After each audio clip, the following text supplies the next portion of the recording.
Okay. Hello, everyone. I'm Marina. I'm the moderator for today. And we're actually having a bit of an issue with our other two speakers. So I'll start, and we really hope that we'll be able to get them online really soon. And thank you all for having joined us today. There's quite a few of you all, so thanks a lot. Um, okay, Crystal, if you're there, maybe we can start with my slides.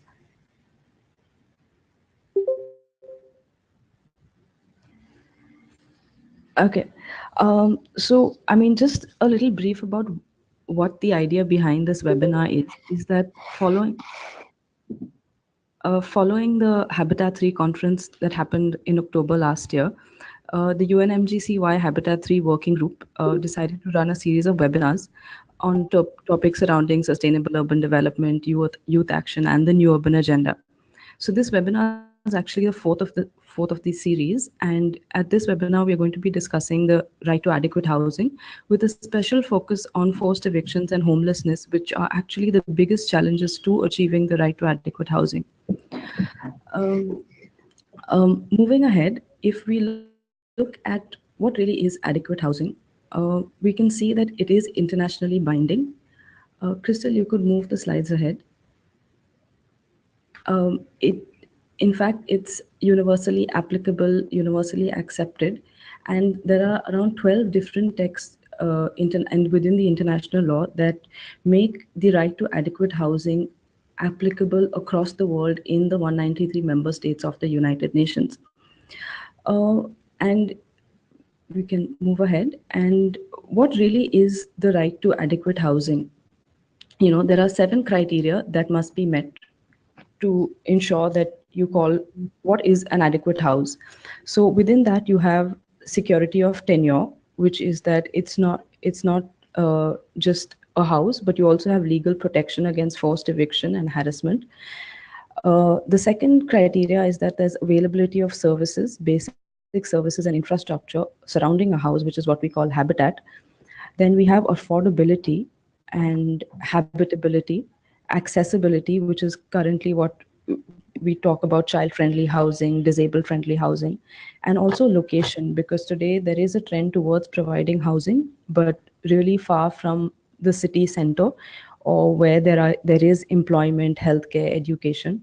So location is the 6th criteria for adequate housing. And the last is cultural adequacy. So for example, when our colleagues from Nigeria speak about their experiences, Otogambe is actually a fishing settlement, and it is there that they have seen evictions. So we're talking about housing that actually takes into account cultural expression and identity as well. Okay, moving ahead, Crystal, if you can shift the slides. Okay, we can go ahead. Okay, so when you talk about the right to adequate housing, there are 3 fundamental freedoms that have been outlined in Fact Sheet 21. These 3 freedoms, the first one is the protection against forced eviction and the arbitrary destruction and demolitions of one's home. And it is actually in these freedoms that we face the biggest challenges to realize the right to housing from the very agencies that are supposed to guarantee us these freedoms. So this is the freedom and this is the challenge that we face. So it's a bit of a paradox. Moving ahead, the second freedom that the right to adequate housing guarantees is the right to be free from arbitrary interference with one's home, privacy, and family. And this is the challenge to what the homeless face today. They do not have the right to privacy. They do not have a right to a home of their own. And the third freedom that we're talking about is the freedom to choose one's residence. And it is taking off from this third freedom that we look at what today people build their own homes. We call them slums in India, we call them favelas in Brazil, or hutments or squatter settlements all across the world. So people develop these homes located traditionally where livelihood is nearby, and also where land is fairly cheap. So when we look at why forced evictions take place, you have settlements that come up on land. Okay, and largely this land can be along peripheries, along coasts, marshes, pipelines, and very often this is also prime land. And once the state and private agencies find very lucrative uses for these land, um, they face forced evictions. And forced evictions can take place for multiple reasons. It's not just conflicts over land, it's also exclusionary urban planning, environmental concerns, and even middle class efforts to so-called sanitization of the city. Then when we look at, I mean, just looking at the extent of forced evictions, the United Nations, the Habitat, the Human Settlements Program, that's UN Habitat, says that there are at least 2 million people who are forcibly evicted every year. But one must also know that data on forced evictions is not completely accurate because it is not documented. And this is actually one of the biggest challenges governments face to actually responding to forced evictions, and how do you provide for housing. Moving on to the issue of homelessness. Well, unlike forced evictions, homelessness, there is no internationally agreed upon definition. So you have countries that have come up with their own definitions. And at the global level, the UN has defined homelessness fairly broadly. But the global nature of homelessness is completely varied across the globe. You have homelessness of a very different type in India, for example, as compared to homelessness in Paris. So while the basics of homelessness is the absolute lack of a home, the kind of people who face homelessness may, in terms of their socioeconomic criteria, will be very different. So Pooja will be talking about her experiences of homelessness in Bombay specifically. I mean, just to mention, so the special rapporteur recently referred to homelessness as the most visible and most severe symptom of the lack of respect for the right to housing. Okay, and so what really are the threats to um, adequate housing today? One is that adequate housing is today a luxury, it is not a right.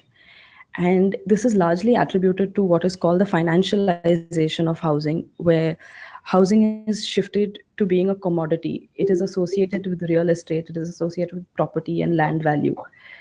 And coupled with this trend in the financialization of housing is this global under-provisioning of adequate housing. Now, we're not saying the under-provisioning of affordable housing, but the under-provisioning of adequate housing. But what is also very interesting is that the biggest form of adequate housing developed across the world is actually people developed. So whether you call them slums, favelas, squatter settlements, it is actually people responding to the lack of housing in their cities, and which is why you have these settlements that have developed. But it is over here that the state doesn't recognize these settlements. So forced evictions and homelessness are faced by these communities that the state doesn't recognize. And today we will be talking about these human rights violations that are experienced in cities across the world. Specifically, we'll be talking about Lagos and Mumbai. And Lorena will be giving us an overview of the right to adequate housing and the right to the city. Um, and through this webinar, we are really looking at exploring the right to the city, having a discussion on homelessness, forced evictions, raising awareness amongst youth about contemporary urban challenges, because we are from people today who have logged in are from all over the world, and it's the kind of urbanization is fairly different, but the trends are similar. So one needs to understand it, and also to try and get an insight into the realities across continents, and have young people engaged and really search for what sort of an efficacious response one can have to adequate housing. And on that note, if I can, let me see if Lorena is online. Oh, she is. Okay, that's great. Lorena, can you unmute yourself? Hello. Okay. Hello. Hi, Lorena. Hi. Good to hear you. Sorry I'm late. No issues at all. Okay, so Lorena, thanks a lot for joining us today and agreeing to be part of this webinar. So Lorena, just to introduce her, she's the president of Habitat International Coalition. And Habitat International Coalition works with organizations and movements on issues of adequate housing and habitat across the globe. Lorena, if you can, through your presentation, it would be great if you can trace some of these shifts you've seen across the globe with regards to the right to adequate housing, and also sort of focus on what are the threats you are seeing in terms of securing the right to housing across the globe, because yours is the only presentation that is giving us an overview. The other presentations are very city focused. Okay, so on that note, welcome, and I hand it over to you. Thank you very much, Marina. Thank you very much to the organizers for inviting me to be here today. Certainly a pleasure sharing this webinar with you, and in particular with the other panelists. Um, giving an overview is of course, a huge task. I will just try to introduce a few elements, and I'm sure our colleagues from the panel will provide much more details about it. The situation in particular places. Just a quick introducing myself. I'm originally from Argentina, living in Mexico almost 18 years now, and most of those years actually working with HIC. Yeah, we can go to the next slide. I think Crystal is helping with that. Thank you. So a few words about Habitat International Coalition. As Marina mentioned, is a global network, independent nonprofit organization composed by around 350 organizations and people and activists around the world, more than 120 countries at this moment. Different kind of organizations, from grassroots and social movements like housing co-ops or women's organizations or tenants organizations, all through way to NGOs and professionals, and also some academics and research and training labs and organizations inside the universities. HIC has been around for 40 years now. Last year we have our anniversary, and was actually born in 76 in Vancouver at the occasion of the Habitat 1 conference. So since then, the organization has been following the habitat situation from the local level, passing through the national level, up to the global level. So the information, we can go to the next one. The things I'm going to share now are coming from different points of view, different places. And of course, all of us working to try to secure a place for everybody to live in peace and dignity. But it's, of course, is not an easy task, as we all know, and the challenges and the threats are growing and becoming more and more difficult every day. And as Marina mentioned at the introduction, it's not because there is not enough resources in the world to provide this for everybody. It's a lack of political will, a preeminence of the profit above everything else, including human rights and the people's dignity. So the first thing I want to mention is, of course, seeing this housing crisis as a human rights crisis. If we can just go back to the previous slide just for a few seconds. Here you can see different pictures from different places trying to represent those trends affecting people's places. Of course, from homelessness will be the most extreme demonstration of that. That is growing numbers all over the world, not only in the so-called global south, but also in the global north. And it rich cities and rich countries such as New York or London, growing numbers of people living in the street, in particular after the last financial crisis, almost 10 years ago now, and growing numbers of kids, children and women and marginalized communities, including indigenous peoples, of course, and LGBT community. Also the lack of services, the lack of adequate housing, growing numbers, and again, not only in the south, but also like 10 phenomenon called like 10 cities in the US and Europe, across the US and Europe, in particular affecting migrant populations and African American populations. Growing numbers of evictions too, of course, we all know that, and shocking numbers, alarming numbers. We're talking about millions of people being displaced and evicted, sometimes directly, sometimes indirectly. For example, like raising rents that people cannot afford anymore and they need to move, and sometimes very directly using violence direct violence, both from private actors and the governments.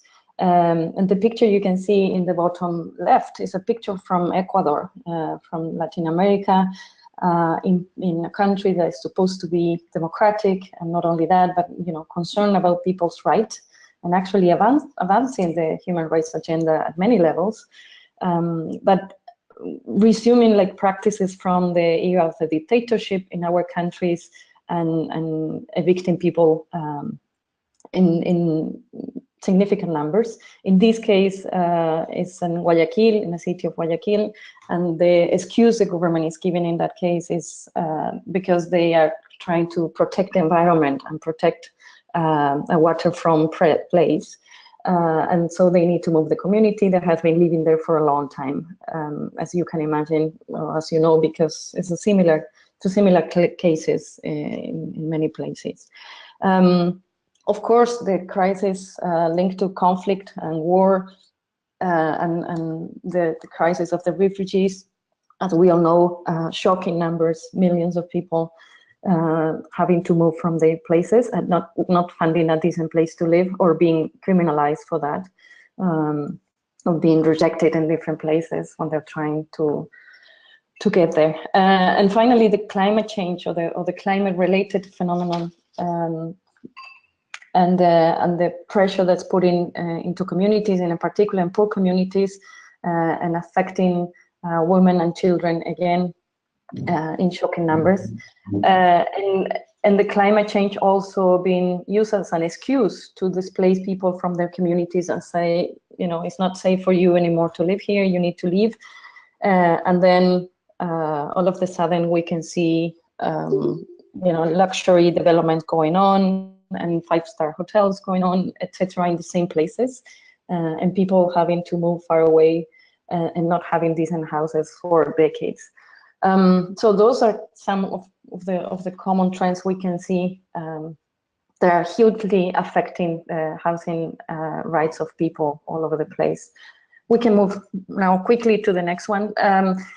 We all know that governments have made commitments on these, and in particular related to the right to adequate housing and end forced evictions and homelessness a long time ago. And we can refer in particular to the so-called Habitat Agenda that was signed in Istanbul in '96. And we know that the situation is not only not improved, but it's worsened more or less everywhere in the world. And this is important to keep in mind when we think about the new urban agenda and the commitments in the new urban agenda. We're going to see that later on. We can move to the next one. So, as we know, at the core of these issues, the origin of these issues is a growing tendency of growing inequality everywhere. And of course, the government's being responsible for this, for promoting or allowing this inequality to grow, and the widening of the gap between the rich people and the rest of the people, and huge investment and speculation, as Marina mentioned again. And this is not because there is not enough money. In some cases, it's exactly the contrary. It's because there is a lot of money in the financial sector, in the development sector, and real estate has become the best way to create value and preserve value for those that already have money. And regardless if the buildings they're constructing are going to be occupied or used or not. So we have this phenomenon in several cities, most of the big cities in the world, of empty spaces at the same time that we have people living in the streets or not having adequate housing. So this is a shocking, alarming, and scandalous, and also criminal tendency that we are seeing and denouncing all over the world. The next one, please. We also know that most of the cities, in particular in the global south, have been built by the people, not by the private sector, not by the governments, but by the people themselves. and usually those neighborhoods, those settlements, receive very nasty names and very negative connotations. We can discuss that later on, but we prefer to to see those as the option of the people, the city that the people make and build, and recognize those as the what we call the social production of habitat. So not the private production of habitat or not the public production, but the social production. So the people's neighborhoods, the people's cities. And that is growing also, in particular now in the sub-Saharan African countries and the Southeast Asian countries. It's a growing tendency, and a very fast growing tendency, with alarming numbers and alarming conditions. And that's been not only not addressed but by the governments and the private actors, but criminalized. So not only not recognized and support as the option, the most important option for people to access land and housing and neighborhoods, but it's been criminalized and has to face a whole range of obstacles to make that possible. So creating again difficult situation for millions of people around the globe. We can go to the next one. Discuss more details later on. We also know that in particular related to the last financial crisis, there was a housing crisis, a housing mortgages crisis. At least 35 million people in the US has been affected. More than 500,000 people evicted in Spain. So again, it's not only happening in the global south, but also in the north and in rich countries. And at the same time, as we mentioned, in the case of Spain, for example, 4 million empty houses. So again, it's not the social function of the land and the housing, which is important. So who is going to occupy that for what, etc. But just making money, guaranteeing the value of the money, investment, investing money, and doesn't matter if those places are going to be used or not. So creating a huge crisis in Spain it's having a huge impact in political terms. But also the housing policies that government are trying to implement in some places. So we claim more housing, so then they say, oh, we are building houses. This is a picture from Mexico. The housing policy has been building millions of houses in the last 10 years or so, but in very difficult locations, far away from the cities or the city centers and the jobs opportunities, without the proper services and infrastructure. So basically now more than 30% of those houses in several new developments are again empty. And people still having to pay for those mortgages and loans. Of course, we also have the mega projects and the displacements linked to that. Mega projects linked to mega events or infrastructure, airports, ports, etc. That are affecting people, displacing people directly. In particular, of course, the poor communities and the people that cannot defend themselves, and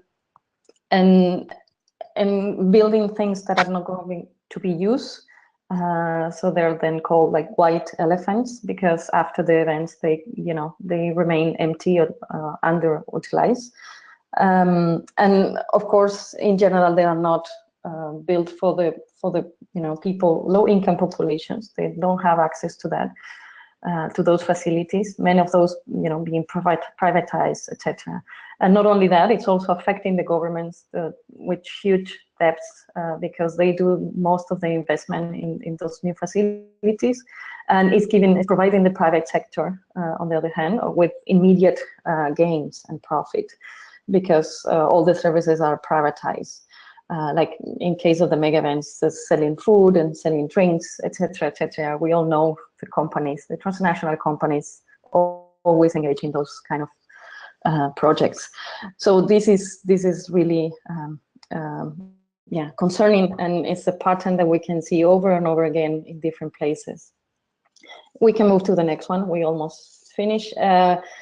At the international level, we have been working with different UN agencies, and in particular the human rights bodies, so the Human Rights Council, and what are called the special rapporteurs. There are different special rapporteurs linked to different rights. And because of our topic, we have been working more closely during the past decade or more with the housing, the right to the great housing rapporteurs. First one, Milun Kotari from India, then Raquel Ronick from Brazil, and the current rapporteur, Leilani Farha from Canada. But the way Leilani has issued a specific report on homelessness, and you can find there like much more information about these global trends and particular situations in different countries, and of course some recommendations. We can move forward. And finally, you are all aware, and this webinar is part of that process, the follow-up of the New Urban Agenda, the Quito Declaration, that now it includes, again, a vision of cities for all, and including, inclusivity and affordable options for everybody and quality of life for everybody, and includes for the first time an explicit mention to the right to the city. That took a lot of work actually to include those things there. We can move to the next one. But regarding specific commitments, all the things you will see here regarding human rights, control of gentrification and speculation, supporting a broad range of housing options, meaning not just private ownership, but also cooperative models and rental options, and etc. And of course, the issue of forced evictions and homelessness. Again, these are here only because the civil society organizations, and for sure many of you were involved in that process, all together with the High Commissioner of Human Rights and the rapporteur were pushing for that. Because if you look at the first draft of the agenda, the New Urban Agenda, those issues weren't included there. So it's really concerning, not only that the governments haven't been able to fulfill the commitments from 20 years ago, but actually they're trying to forget about that and not mention those things, and actually not even recognizing what's going on right now in the world, and the impact of the different tendencies and the policies they are implementing in different places. So we all know that in order to be able to fulfill some of these commitments, we will need a lot of pressure from civil society organizations, grassroots organizations, in some cases working together with different actors, including some local authorities, if we want to see these commitments fulfilled. So we count with with all of you to work together and keep fighting together to make this possible. So thank you very much.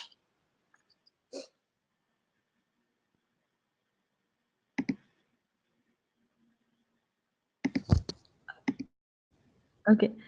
Thank you so much, Lorena, for that very interesting presentation. I think 2-3 things that really stood out was how you brought to the center of the housing crisis as the economic aspect to it, and talking about how cities today are looking more at profits over people, and how the financial crisis actually led to greater numbers of homeless in the global south and the global north as well. Also, I think what was very important that you brought up was the whole concept of the social production of habitat, and how that really needs to be given a lot more importance in habitat, and while we talk about what can be done to improve our cities. Also, thank you very much for bringing back on board the New Urban Agenda commitments, and also looking a bit into the history of the New Urban Agenda and saying what was the space that civil society made, and to sort of still bring the issues of forced evictions and homelessness into the document and make governments accountable. Because I think that really is important when we're talking to a global community at the moment. Okay, and on that note, I will request Tina and Paul from Lagos if they can start their presentation. Okay, all right. So let's start with Pooja's presentation.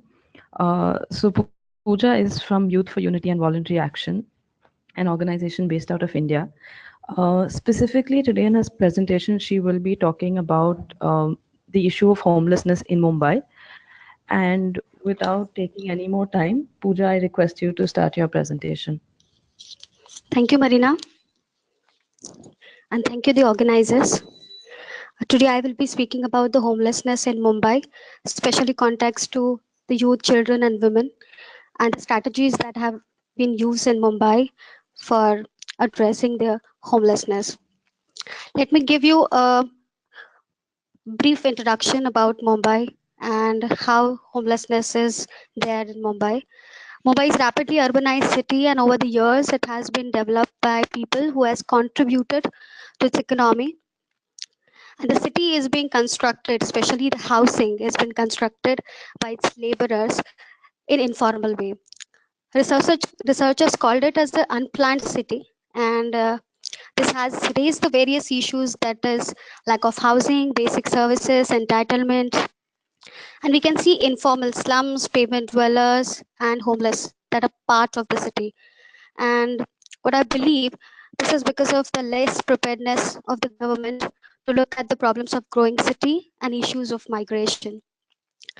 Currently, affordable housing gap is estimated at 330 million in urban areas, and there is need for adequate, secure, and affordable housing for all. Today, one third of the urban population in global South Asia lives in informal settlements and with a lack of basic services like water, electricity, and toilets. Even though some countries have policies, schemes, and significant legislative support, the right to have an adequate housing, many marginalized or disadvantaged citizens are unable to exercise that rights because of the resources scarcity, insufficient implementation of capacity, and lack of political will and scaling challenges. Let me just speak about the homelessness in Mumbai. Who is homeless?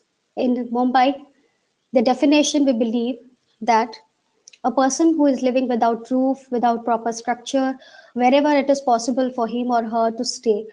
He cooks, sleeps, and do all sort of daily routine work in these mentioned places. They don't have address, they don't have proper security, they don't have proper residential proofs, and this is more vulnerable to them. They face a lot of multiple level of discrimination and abuse and human rights violation. Every day we can hear the sounds from the people, from the community, that they have been beaten up by the police or by the authorities. Most of the homeless, as we know, that they are cheap laborers and they contribute to the city, which is very important. Yeah, go to next slide. This picture defines the life of Shehnaz, who is staying under the bridge of Dadar, which is very crowded space. You can see a child there in girdle made by sari. We can see her clothes hanging there. We can imagine the kind of life she is staying. Next slide. As we all know that homelessness is a global scenario and it is faced by each and every city, each and every country. As Marina mentioned, that there are estimated 100 million world population is homeless, and India contributes to around 70 lakhs. And Mumbai itself, 57,416. This is census 2011, but most of the activists and the researchers believe that it is underestimated figure, and there are more than these numbers that homeless are staying on street, which has not been addressed, which is very, very important. There are common threads of causing the homelessness, that is forced eviction. I can give you a case that every twice a year we can hear the noise that there is eviction in some or the other community in homeless, and where we are working. Evictions are very arbitrary, that people's food, clothes, their important documents, belongings are confiscated by the local authorities, and they are being forced to leave the place. Even in the rainy season, we can imagine the kind of situation that homeless people are facing when when their belongings are confiscated in the rainy season. This forced evictions are making them more vulnerable. We can also see the kind of social discrimination that they are facing. There are many families and the groups of the people, those who belongs to the socially discriminated groups. In India, we call them as a caste, And in India, sometimes people consider them as a thieves, beggars, drug addicts, etc. This social discrimination is more prevalent in India. Social and natural calamities, if you can see, as most of the atrocities that is being addressed in rural areas, even in urban areas, that is also making the people more vulnerable, especially the women. Even the natural calamities like droughts, floods, we can see the people near the Ghatkopar, which is a place, very crowded place. People from the Marathwada or people from the drought prone areas, they have come here to stay and get the livelihood. They find the urban area more liberal because they get the better living. And there are also no proper support from the government system for the most marginalized and vulnerable groups like women, children, physically disabled, and elderly.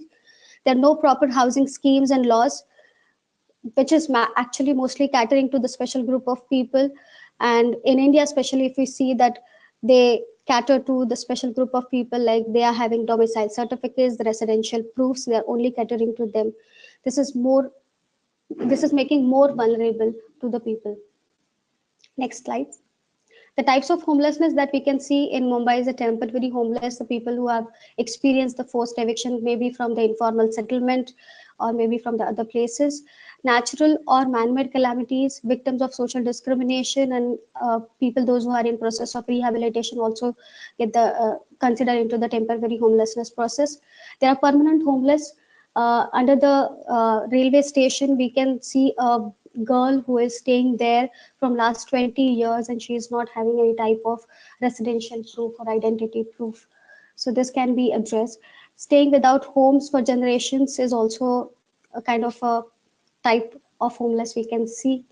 Then there are statutory homeless, people those who are staying in asylums, hostels provided by the state on the priority basis. Next slide, please. Among this homeless, there are most vulnerable homeless community or the homeless group. We can see in the picture that a child is searching for something in a container lying on the road, lying on the pavement. We can see a kind of a house picture on the pavement. There are vessels filled with the water, and this is home for them. Next slide, please.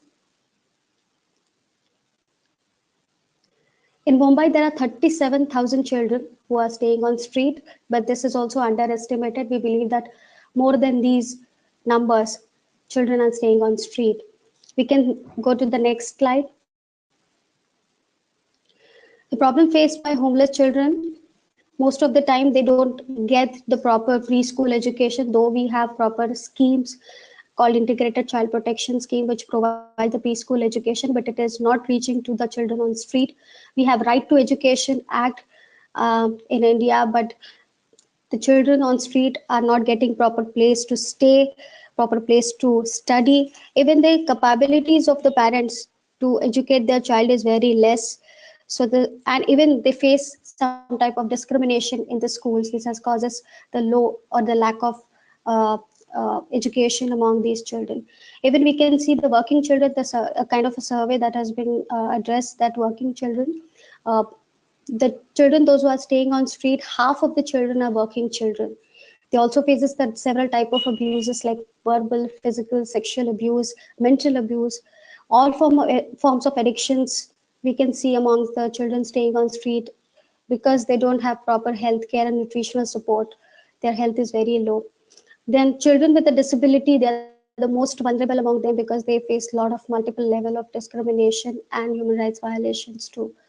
Even as we see, there are no proper rehabilitation measures by the government for the rehabilitation of children on street. Next slide, please. The second group of the second group that is being addressed by us is the youth. You can see a worker, a laborer from the Baikala, which is market space in Mumbai, just sleeping outside his shop where he is working. Most of the workers in Mumbai are below the age of 35 and they are staying on street. We have addressed this. Yes, next slide, please. They also face the lack of education because most of them are migrated from different parts of India in very early age to get the proper livelihood. They are being criminalized by the society, that they are drug addicts, they are beggars, etc., etc. Then they also face the kind of addiction because of the kind of discrimination they face, the kind of pressure from the peers, and several other discrimination that they are facing. Then there are lack of job opportunities. Most of them are engaged in informal and low paid workers, as we see, and obviously because of lack of health and nutritional support, they face most discrimination. Yes, next please. Women is also most vulnerable among the homeless community. I'll give you the story about the Lakshmi who is staying under the Matunga bridge. She explained her dream as she need a 1 day good and safe sleep because she's not getting the sleep properly on street.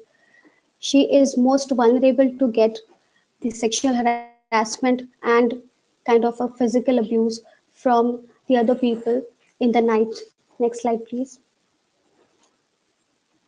The problem faced by homeless women is kind of several abuses, specifically speaking about the physical and sexual abuse. They are also in addiction. They also lack job opportunities, and most of them are in informal workers. Then they also face lack of basic services. Next slide, please.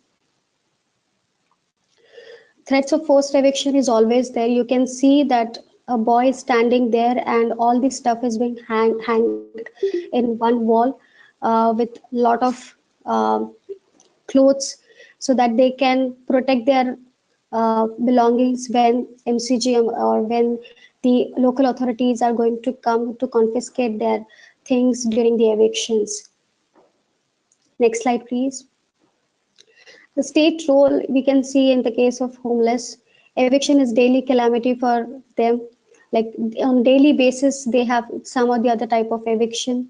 They they don't have proper rehabilitation strategies for the evicted people. Most of the housing schemes are mostly exclusionary.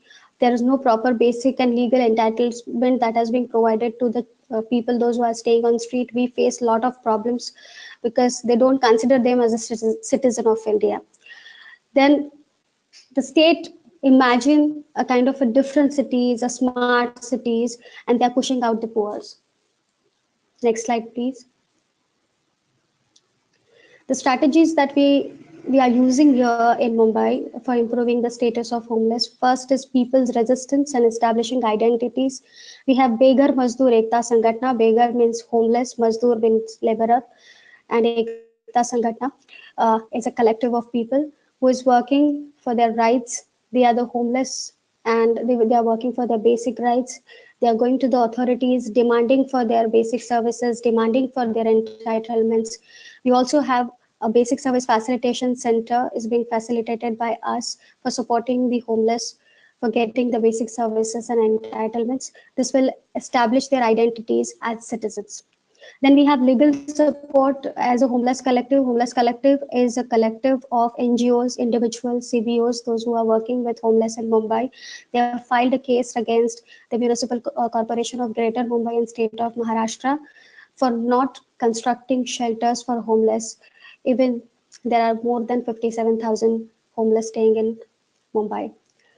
Then we have urban planning. We are in process of reviving the city plan, that is development plan for the next 20 years, where we have demanded the homeless shelters reservation so that they can be constructed in coming days. Then we are also advocating for schemes for affordable and rental housing in cities. Also, we have demanding the adequate housing in a city in the urban planning process. Next slide, please. So this is a family sleeping on pavements of near the very elite area of Malabar Hill. And as we can see, for many families, the street is their home and home is their right. Thank you so much.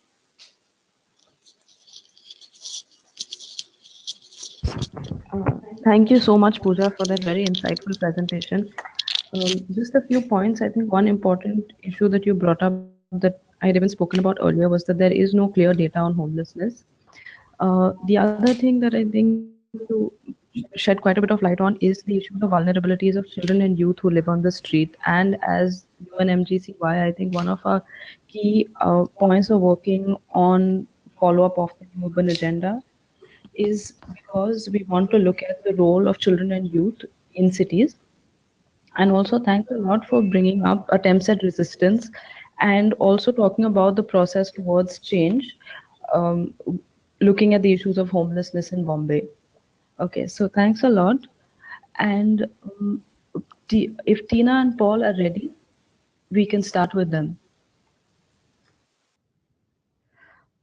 Okay, so Lorena, I was one of the things that you had mentioned was how the nomenclature of informal settlements is often problematic. And it's very common in our work that we refer to people settlements as slums or favelas or squatter settlements. And I know there's been a lot of movement to actually change that language. Okay, can we hear Tina and Paul? I think you can you hear us now? Yes, Megan. Wonderful. So maybe you want to continue that when you want us to come in, but we're here anytime you're ready. Okay, no, I think why don't you guys start? I can have my question to Lorena later. Okay, thank you so much. I'm very sorry for the difficulty. No issues. And we can also do the screen share if you'd like, so you can see the slides. Yeah, we can see the slides as well, and we can hear, so they can start. All right, I'm going to hand the phone over to Tina, and she'll go ahead and get started. Very sorry for the technical problems. Okay, no issues. Okay, welcome, Tina. Hello, good afternoon. Thank you. I really appreciate you coming me to this program. I would like to, I'm in Nigeria, Lagos in Nigeria, from a community called Otodogbame. I would like to explain a little how Nigeria is. Nigeria is a very big country, while Lagos is a very big city in Nigeria. Most people in Africa are living in Nigeria. Lagos is the biggest city in Africa. Over 23 million people are living in. And in Lagos, we have the slums, which are the waterfront community. We have about 67% of people in Lagos living in slum areas. We have our presentation is divided into two parts. Tina is taking one part, while Paul is taking the second part. I would like to speak about the demolition that took place in Otodogbame with my own experience, the way I see it. In Lagos, in October 2016, Lagos State government released a statement that all the shanties in Lagos State should be vacated in 7 days, and the people could not have any other alternative to vacate all those shanties, and they have nowhere to go. That's why the people could not find any alternative. During November 9 in 2016, the task force and Mumbai police and the civil defense came into community called Otodogbame. And before that, let me say before the eviction took place, Otodogbame was a very peaceful community with the major occupation of the people in that community is fishing. And they live peacefully with each other. And Tina was born in that community and brought up in the community. I could not find anything that would disturb the people in the community for not being well in the community, because I can see that there's very good community, the place we are living, which is really clean. We have the water part and also the land part in the community. In November 2016, when the task force and the mobile police came into the community, they tried to evict. Let me say they evict everyone with fire and bulldozer to destroy all the buildings in the community. Which people are homeless, children are out of school, no more work, finding it hard to eat, and seeing people sleeping outside without secured and every other thing is a very bad, and especially to the youth and the children in the community. It's only like a child abuse, and also and also um and also okay, I'll come back to that. Let me go to um the final demolition that took place, because the demolition starts in November 2016 to April 2017. Because the one of the 2017 April totally evict everyone from the community. They came in very early, around 3:30 a.m. in the morning, with the mobile police, with tear gas, bulldozers, and gunshots. People were still asleep when they came. When the first eviction took place, people are still sleeping on the land without any cover on their head. They sleep on ordinary land. When they came in, they started chasing the people into the water. The people ran into the water, and when the people are running into the water to save their lives, they still shoot guns direct into the water to the people. Why people were even over,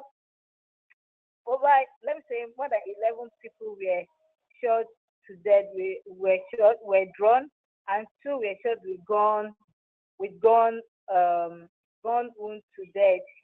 So with this aspect, me myself that is speaking, I was also homeless because my home was demolished in the November, where we tried to rebuild it again in December, and they demolished again in the March. When the eviction took place in the March, people were separated into different communities, like 15 communities in Lagos. I am not together with my parents. I live in a different community, while my parents live in a different community, which is a separation of the family. And also, I'm no longer in a school. I'm in a school called an Ecobit institution, which is all about graphic designing. So up till now, I haven't been in a school. In the aspect of the homeless, you can see with the slides I'm showing that when the first eviction took place in the November, that was how the people were just living. Some could not even find a place like this to sleep, and they find it difficult to eat. All their fishing equipment were burned, and they could not, and that is their major occupation. They have not any other thing to do. Find it difficult to eat, as you said. I would like to handle it to my second to take the second part of the presentation, which is called Konopo. Good afternoon, everyone. It's Konopo. So it's a pleasure to be invited to this program. So Tina has taken a lot in a part of the threat eviction in Lagos. While we also like to say something about the actions that will be taken to stop the forced eviction. Although it has not been easy for us, it's not easy task, but we have been making every effort that we could, which is beyond our own capacity, by taking different steps to make sure that we bring end to the forced evictions, because this spread is worldwide, which affects lots of people here in Lagos. So I would like to take the part of the actions that we'll be taking as the Federation's members here in Lagos. So this slide that you are seeing, which is number 1 in what I'm going to present to you. So it is about documentation. And if you are talking about documentation here, this is a video that you can see from part of the documenting. So, which is showing this is the 9th of April, is the final displacement from the community. I say the thousands of people who is their king, whom they deprive from the owners of their home by the security men, which is on ground, shooting and setting houses ablaze. So no one cannot have access to their properties and to their homes. So this thing affects a lot of people's livelihoods. As we are seeing out here, we have no alternative. We don't know what will happen next.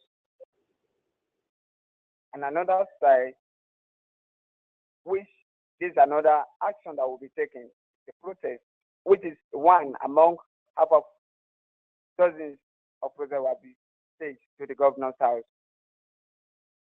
So this is an effort that will be taken to make sure we create awareness to audience and make sure we have solutions to this threat of evictions.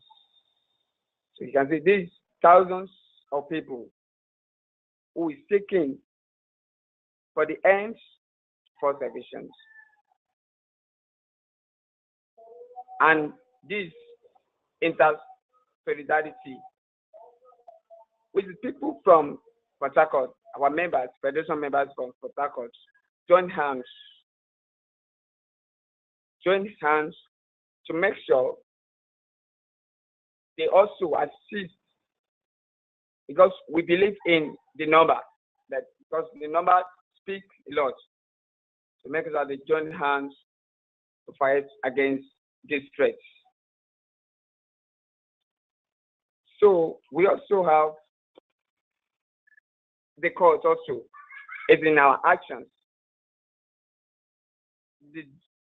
The judges, that's the jurisdictions, because when this set of eviction being announced without prior notice, so in our efforts by making protests written to the government, we think that they were not ready to dialogue with us. So we have to take the governor to court to seek for injunction, interim injunction, which was granted to us.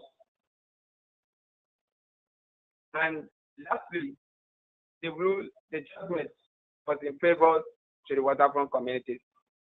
Technically, to Otorobame community also, which they just say that we have to be resettled.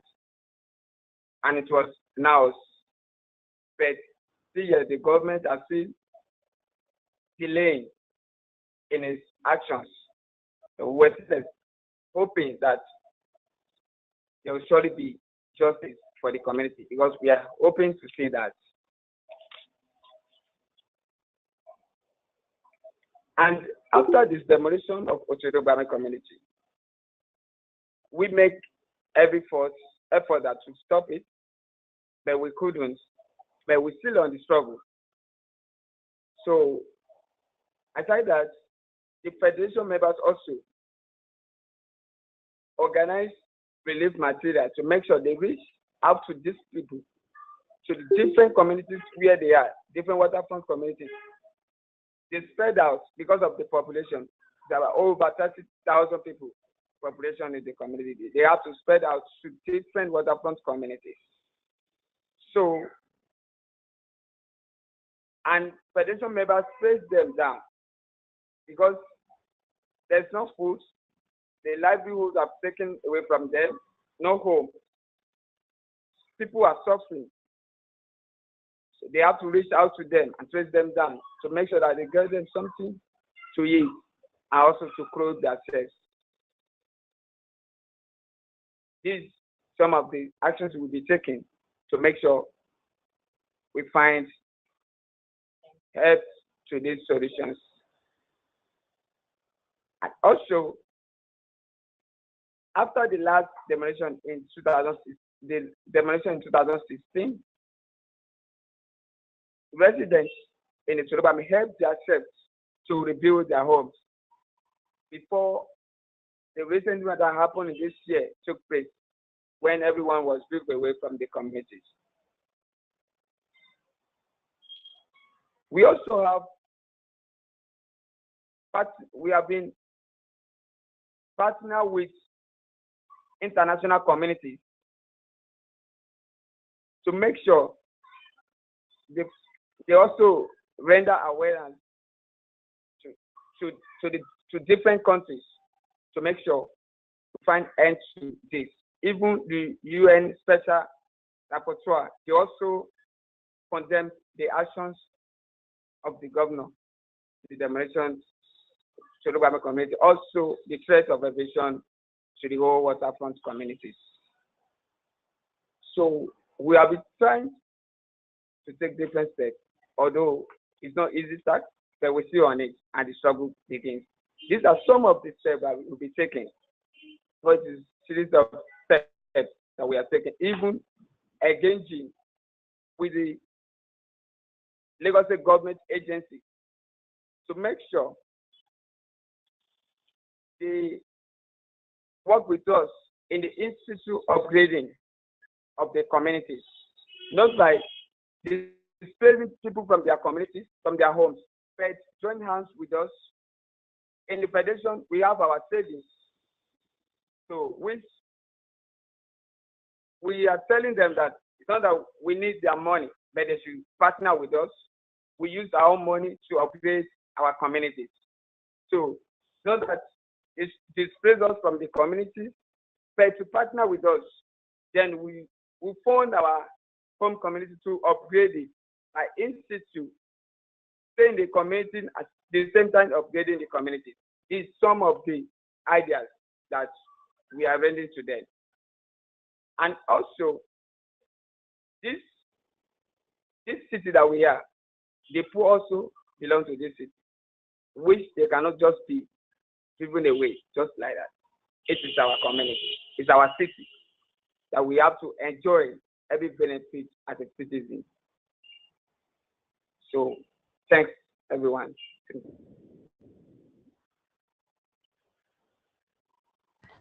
Thank you so much, Paul and Tina, and really appreciate your efforts at continuing the fight for land in spite of so much brutality that you'll have seen in your communities. And also really appreciative of the steps to recover from forced evictions, right from enumeration and emergency relief to the focus on in situ rehabilitation that you mentioned. So really commendable, and we are in solidarity with the fight in Otogambe. I mean, just as a reflection, when you were talking about the data on Lagos and how it's the largest city in Nigeria and also in Africa, and Pooja's presentation earlier focused on Mumbai, and Mumbai is also the largest city in India, and both Lagos and Mumbai are really financial capitals to both the countries, Nigeria and India, and it's in these countries that you really see the worst sort of violation of rights. And both India and Nigeria are also secular democratic countries, and both are UN member states, meaning that they have ratified the laws, the international laws that we were talking about earlier. And in spite of this, you have at the local government level, you have the violation of these laws. And but not to say that being in a democracy, it still gives you so much of space to negotiate with the government. So on that note, I will look for questions that are coming up through the audience, and let's see what. Okay, so Anastasia is saying, I'm afraid that no matter how many vulnerable people join in to protest these evictions, no matter how many raise their voice, little will be done. Money is what moves governments. The rich need to join in if we want real tangible change to happen. And Anastasia, completely agree with you. It really is profit over people that drives urbanization today. But I don't think we should really forget that people's resistance also do have a huge role to play. And I think Tina and Paul's presentation, being from the community itself and the fight that they have put up, is really commendable. And we should also support them in their effort to bring about change at the local level. So while yes, completely agree with you, and maybe Lorena and the others can also speak.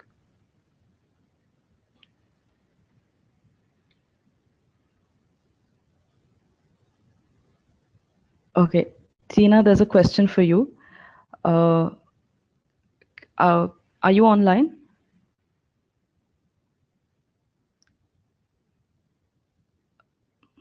Okay, I'll just read it out. It says, "This goes to Tina. I'm from Cameroon, and when the government wanted to build roads in my community, they made sure they didn't use individuals legally owned lands. And before evicting anyone, they were being paid some amounts of money. I can also complain about the time given before eviction. I would like to know if the Nigerian government evicted them from illegally or legally owned lands." I didn't get the question. Vera, please, can you come again? Hello? Hello, can you hear Uh, me? yes, we can hear you, but I think Tina Okay, and Paul have left the conversation. please, can you come again? I can't hear you well. Uh, who's speaking? I'm sorry, I can't see. So can you repeat the question, please? The question.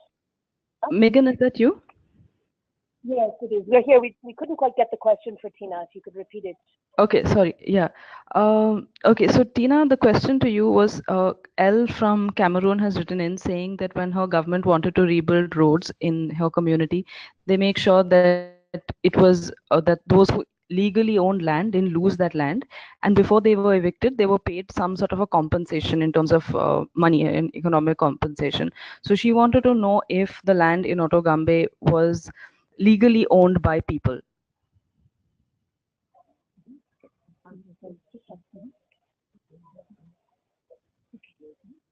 Hello? Yes. Can you hear me?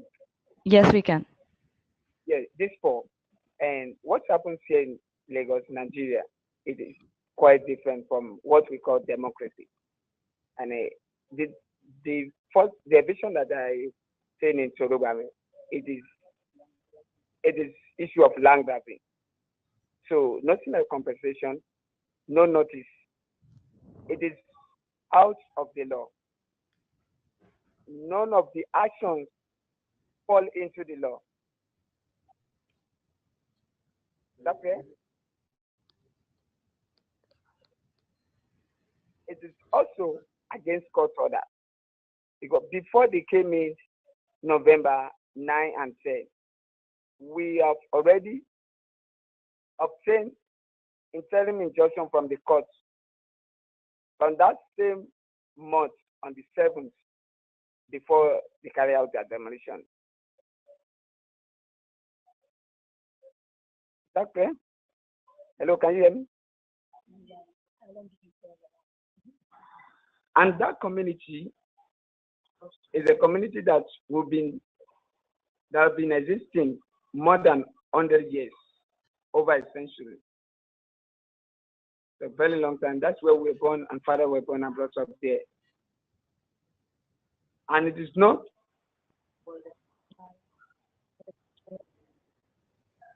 this land is our special home land, not customary land.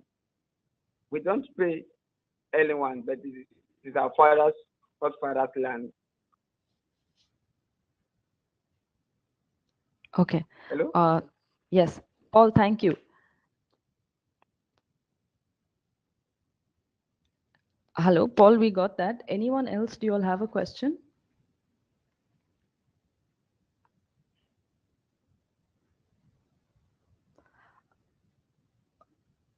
Okay, because as Marina said, the problem of housing is political, and we all know reaching politicians and making them take action requires so much effort.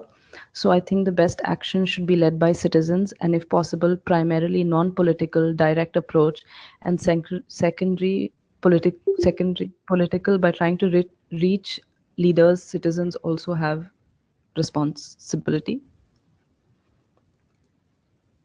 Right, but I think what Paul was saying was that they have been living on that land for 100 years, and it is a traditional fishing community.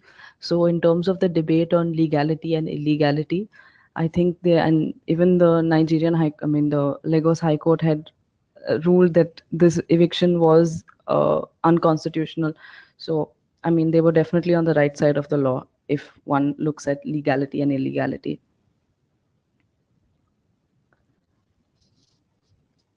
Okay. I mean, anyone else who wants to just directly ask questions?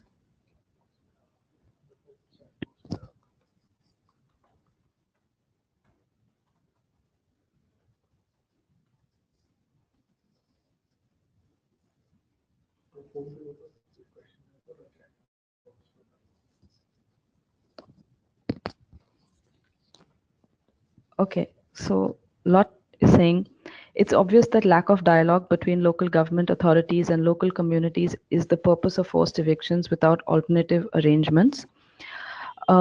Decisions are taken directly from the top to bottom. How do we ensure proper engagement between parties?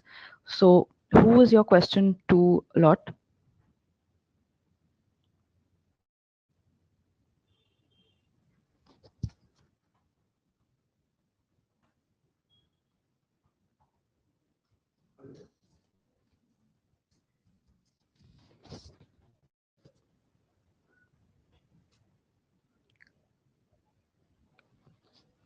Okay, Lorena, would you like to answer that?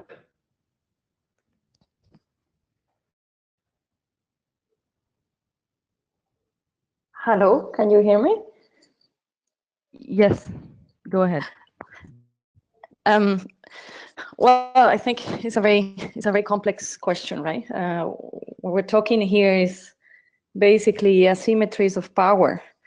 So the rich and the governments and the transnational companies and the elites, etc., all getting together against the rest of us, the rest of the people.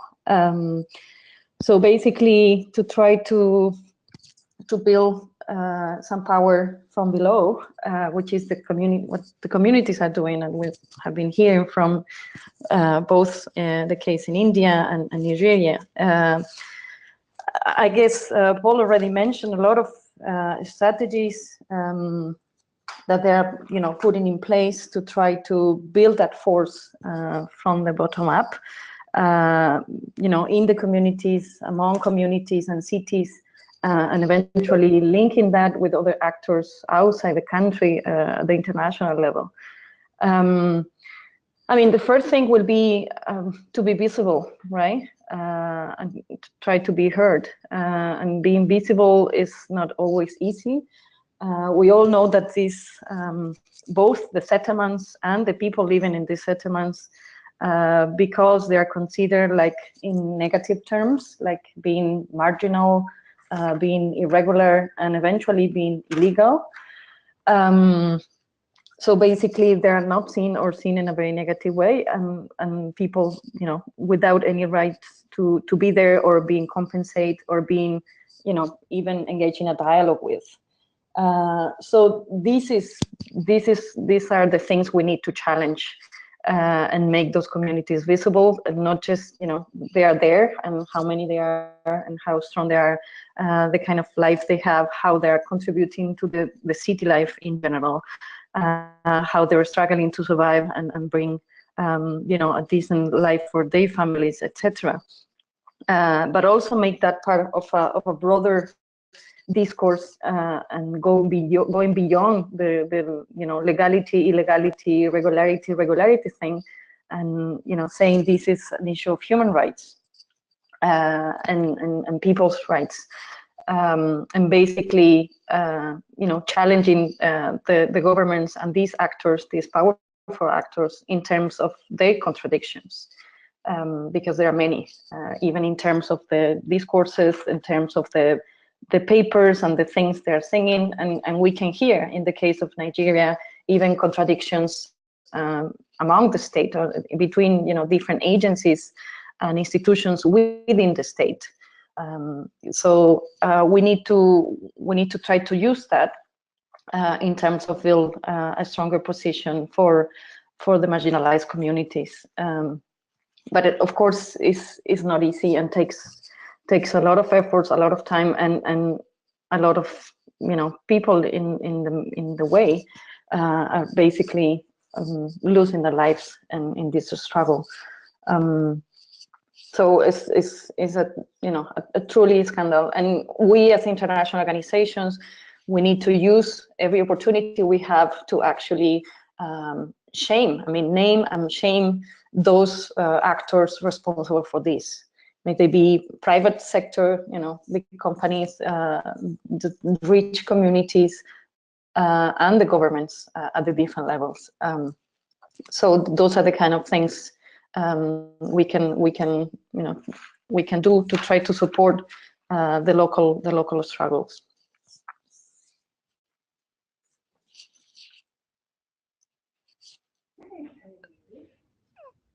Thanks a lot, Lorena. We haven't gotten any questions at the moment, so if we can quickly just go back to the question that I had asked you before the presentation on autogamy is, can you just tell us a bit about nomenclatures that you were talking about and what really are politically and socially correct terminologies that we can use across the board with regards to informal settlements or slums, favelas? What would you say is respectful and also really throws light on the issue? Yeah, I will suggest a couple of things. One is, of course, to listen, the names of the ways the people in those communities, in those neighbors, are self-defining themselves, right? Their communities. So if they're talking about people settlements, if they're talking, in Spanish, that will be colonias populares, so people's neighborhoods. They can be using, our community, our place, etc. Different kind of names that people themselves will give to the communities and the neighborhoods. So try to stick to that. Usually if you go to a community, they won't say we are informal, we are marginal, we are illegal, right? That's not the way they're going to self-define the community. So try to hear the definitions and the names and use that the community are using it and use those. In some cases, some, originally like negative names like favelas, for example, in Brazil, then have been appropriated by people even in favelas and right, giving the favela another connotation. So in those cases, you can still use those terms because the people in those favelas are very proud of that, of being part of the favela culture, and giving another meaning to that. So, but listen to people. And the other one, the other entry point is to try to make very clear who is responsible for that, who is responsible for not having a proper, adequate and dignified place to live. They're not the people themselves, right? There are other actors that are engaged and should be doing something to avoid that, to prevent that. So in general, in some cases we can talk about unplanned neighborhoods, but that's not, not always true, because you can have unplanned neighborhoods from the side of the government, but actually very well planned, self-built neighborhoods in different places. So unplanned, is not always true. But they are for sure forgotten. They are ignored. They are invisible for the government, for the decision-making actors, right? So we can use some of those adjectives to say, well, they are not well-attended neighborhoods. They are criminalized neighborhoods, not well-planned neighborhoods. They are neighborhoods, precarious, living under precarious conditions, without services, etc., etc. So try to put the emphasis on who is responsible for that. Because when we use, we don't use, but when people use, and the media and the government use informal, marginal, illegal, that's a very easy way for them to say, well, then we don't need to, we don't need to bother about this because it's marginal, or we don't consider them there in the formal statistics or in the formal maps because they are informal, they're outside, their regulations, or even worse, they consider them illegal. And then they have the right as governments to, criminalize and repress and evict those neighborhoods. So the words we use are very important because they have implications, they have connotations, direct connotations for the life of the people in those neighborhoods, and allowing other actors to do to do criminal things to them. So we need to be very careful about those definitions. Okay. Thanks a lot, Lorena. If there are no other questions, maybe I'll look at wrapping up the webinar. And if you all have any specific asks post the webinar, you all can still send it in on the chat. Okay, so I'll just wrap up. And I think the aim of this webinar was really to throw light on realities of homelessness and forced evictions across the globe. And I really hope that's what we've been able to do, looking at really lived experiences of forced evictions, of the everyday of working with homeless communities, and also galvanize towards action, towards what can we do to change our context that we live in currently. And I think really going back to Anastasia's first question of we need to get others involved, because we cannot keep speaking to people within certain circles who understand this language, but it's really about involving the so-called rich and those who are really making decisions, the elite, the developers, where private capital today is. Because really the struggle for adequate housing is really the struggle for people to claim their right to live in a city, irrespective of their socioeconomic background. And I'm really thankful to all the speakers, Pooja, Tina, Paul, and Lorena. Thank you so much. You'll have been really patient with us the last few days while trying to organize this. And thank you so much to those who have listened in to us patiently for the last 1.5 hours. It really means a lot, and it motivates us to organize more such webinars with more such communities across the world. So thank you so much. And on that note, Crystal, if it's all right, we can end this call. Thank you. And in solidarity with those in Otogambe, Tina and Paul, really, and we really hope we can also be in some way support you all in anything that you all do. So please use social media to reach out to us, because we've been following the Otogambe issue for a while, and which is why we also wanted you all to be part of this webinar. Okay, thank you.